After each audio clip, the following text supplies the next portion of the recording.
Screen पर topic का नाम ऑलरेडी आप लोग देख चुके होंगे, माइनर कंप्लेंट्स ड्यूरिंग प्रेगनेंसी। इनको माइनर इसलिए बोला कि इन सभी कंप्लेंट्स में बहुत ज्यादा एग्रेसिव ट्रीटमेंट या एलोपैथिक मेडिकेशन की जरूरत नहीं है। कहीं कभार जरूरत है तो वो भी ऐसी मेडिसिन जिससे बेबी को हार्म ना हो, वो दी जाती है। नॉर्मली हम क्या करते हैं, हमने बताया है कि जो फंडा है हमारा प्रेगनेंसी में कुछ भी देने का, वो ये है कि हम ऑलवेज अच्छे घरेलू मेथड यूज करेंगे और अवॉइड करेंगे एनी कॉम्प्लिकेटेड ट्रीटमेंट, जिससे कि किसी भी तरह का हार्म फीटस को ना होने पाए। तो यहाँ चूंकि नाम ही पहले से लिखा हुआ है कि माइनर कंप्लेंट ड्यूरिंग प्रेगनेंसी, तो माइनर का तो और भी माइनर ट्रीटमेंट होगा। तो देखते हैं कौन कौन से ट्रीटमेंट हैं और कौन कौन सी माइनर कंप्लेंट्स हैं। तो यहाँ पहला है गिंगिवाइटिस। स्वेलिंग हो जाती है गम्स की। इसमें जो रीजन होता है वो होता है इंक्रीज्ड वेस्कुलरिटी और हाइपरट्रॉफी इंटरडेंटल पेपिला। तो गिंगिवाइटिस में इंटरडेंटल पेपिला हाइपरट्रॉफी हो जाती है, वहां पर ब्लड का सर्कुलेशन बढ़ जाता है। प्रेगनेंसी में ऐसा होता है, लेकिन जैसे ही प्रेगनेंसी टर्मिनेट होती है वैसे ही ये प्रॉब्लम ऑटोमेटिकली खत्म हो जाती है। तो इसका मतलब ये है कि ये कोई पैथोलॉजिकल रीजन नहीं है, फिजियोलॉजिकल है। हार्मोन ऊपर नीचे बहुत सारे बॉडी की फिजियोलॉजी प्रेगनेंसी में चेंज हो जाती है। एक सेपरेट टॉपिक है इसके लिए, चेंजेस ड्यूरिंग प्रेगनेंसी, इस तरह से। तो गिंगिवाइटिस में दो बातें बस याद रखना आपको, एक वेस्कुलरिटी का बढ़ना, दूसरा हाइपरट्रॉफी किसकी, पेपला की। कौन से पेपला, जो इंटर डेंटल, दो दांतों के बीच के पेपला, ठीक है। सीक्वेल इसमें होता क्या है वो देख लो। टेंडेंसी बढ़ जाती है ब्लीडिंग की। दूसरा, अगर फूड डेब्रिस का रिटेंशन हो रहा है, मीन्स पेशेंट अनहाइजीनिक है, प्रॉपर ब्रश नहीं करती है या फिर माउथ हाइजीन का ध्यान नहीं रखती है, तो ये हाँ खतरनाक हो सकता है कि ये सेप्सिस बन जाए, डेंटल कैरीज हो जाए। ये तो हाइजीन पे बेस्ड हुआ ना। वो ट्रीटमेंट से अच्छा है कि प्रिवेंशन हम कर लें। तो पेशेंट को आप काउंसिल करोगे, प्रेग्नेंट लेडी को काउंसिल करोगे, उसको बताओगे समझाओगे, तो जितनी ये माइनर कॉम्प्लेन्स है ना, बिना किसी दवा के, बिना किसी एलोपैथिक ड्रग के आप ठीक कर पाओगे।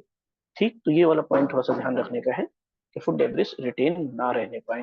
रात को भी ब्रश करो, सुबह में भी करो। अब मान के चलो इतना सब होने के बाद भी ट्रीटमेंट की जरूरत पड़े, तो इनिशियल ऐसा क्या करें आप जिससे without any harm to baby आप ठीक कर सको उसको। तो पहला नंबर पे हमेशा डेंटल हाइजीन ही आएगी। ठीक, एक काम आपको ये करना है। और दूसरा, अगर फिर भी ये गिंगिवाइटिस क्योर ना हो, ठीक ना हो और सीवियर होने लगे, तो एक क्रायो सर्जरी होती है सीवियर केसेस के लिए, वो पेशेंट फिर करवा सकती है और सर्जन ही करेगा, नेचुरल है। तो पहली क्या कंप्लेन है, माइनर वाली गिंगिवाइटिस, उसको मैंने आपको समझा दिया, एक्सप्लेन कर दिया। सेकंड वाली देखते हैं।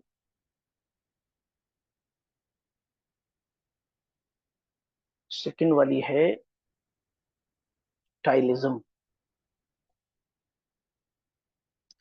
टाइलिज्म का एक और नाम है जिसको बोलते हैं स्लोरिया। तो साइलोरिया में ओरिया जहां भी लग जाता है, आप जानते हो उसका मतलब होता है बहना। जैसे ओटोरिया कान बहना, और राइनोरिया नाक बहना, ऐसे ही ये है सैलोरिया लार बहना। ठीक, टाइलिज्म दूसरा नाम है।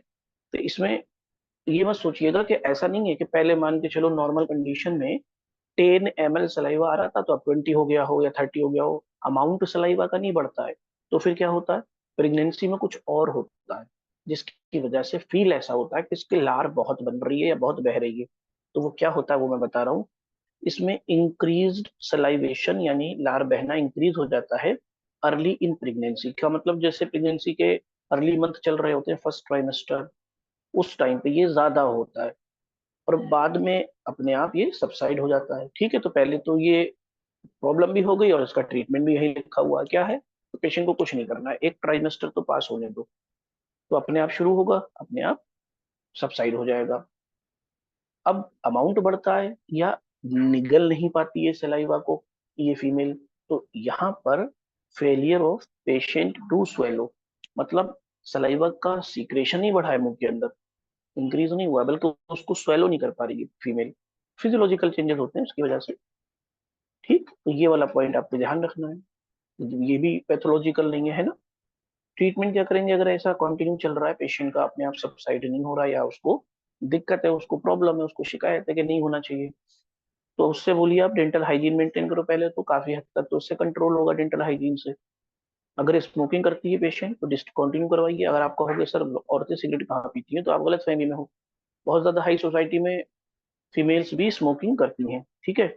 अब मान के चलो इससे भी कोई फायदा नहीं हुआ, इससे भी कोई फायदा नहीं हुआ, पेशेंट की प्रॉब्लम, पेशेंट की ये वाली माइनर कंप्लेन मेंटेन है, तो हम एक ग्रुप होता है फार्मेकोलॉजी में ड्रग्स का, जिसको बोलते हैं एंटी कोलिनर्जिक ड्रग्स। तो जो कोलिनर्जिक ड्रग्स होती हैं वो सलाइवा के हर सिक्रेशन को बढ़ाती हैं। अब उस कोलिनर्जिक एक्शन को रोकना है तो एंटी कोलिनर्जिक ड्रग लानी पड़ेगी।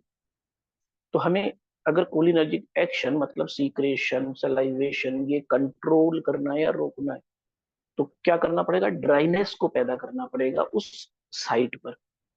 तो ड्राइनेस लाने के लिए एंटी कोलिनर्जिक मेडिकेशन जैसे कि बेलाडोना, ये ड्राइनेस इंड्यूस करता है माउथ के अंदर। और जब ड्राइनेस होगी तो सलाइवा होगा ही नहीं, और जब सलाइवा होगा ही नहीं तो बहेगा नहीं, और बहेगा नहीं तो साइलोरिया नहीं कहेंगे, साइलोरिया नहीं कहेंगे तो दूसरा वाला नाम टाइलिज्म वो भी नहीं कहलाएगा। तो ये दो माइनर कंप्लेन आपने देखी, दोनों में पहले तो गिंगिवाइटिस, दूसरा टाइलिज्म, दोनों में क्या करना पड़ा है, प्रॉपर माउथ की हाइजीन को मेंटेन करना पड़ा है। मेंटेन प्रॉपर माउथ हाइजीन, दोनों का अपने आप में पैथोलॉजिकल रिलेशन अभी तो नहीं है, लेकिन जैसे कंडीशन सीवियर होने लगती है पेशेंट की लापरवाही से, प्रेग्नेंट लेडी की लापरवाही से, तब जाके वो पैथोलॉजिकल कंडीशन में एंटर कर सकती है। फिर हमें सर्जिकल इंटरवेंशन भी लेने पड़ सकते हैं जैसे क्रायो सर्जरी, और मेडिकेशन भी देनी पड़ सकती है। लेकिन फर्स्ट फंडा यही है, प्रेगनेंसी में avoid any type of allopathic medicine if not needed. ठीक है।